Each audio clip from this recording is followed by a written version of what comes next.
tear over there, a lot of different activities. What are your priorities for this year that you're trying to get pinned down? So thank you for asking. So one of the main priorities that we're really trying to pin down is our identity access management, really taking a look at our MFA and how we have it deployed. Shields up, right?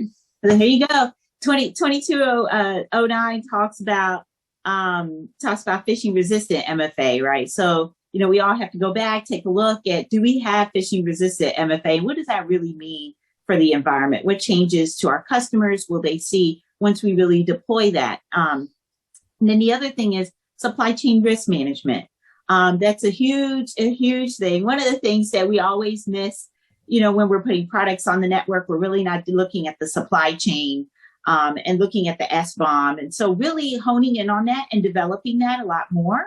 And then the other thing we're looking at is, in addition to that, is our data strategy campaign that we're working on with the chief data officer, is normalizing the data, because as we all know, as the Security Operations Center starts to get all of these logs in, it's like, how do you start to normalize the data? How do you normalize the data the alerts that you are receiving from your EDR? What does that actually mean? And making sure that, there's that consistency with the data across the board. And so that when we're briefing leadership, we can actually brief what is the impact, what is the threat to the organization. The only way we're able to do that is really normalizing the data and really looking at the threat overall, so that, when we're making these decisions, whether to, disable something on the network or to bring something on the network, that leadership actually knows what's the impact to the mission. Love the call out with the partnership with the CDO. You mentioned MFA, just for the listening audience. That means what, and what is that?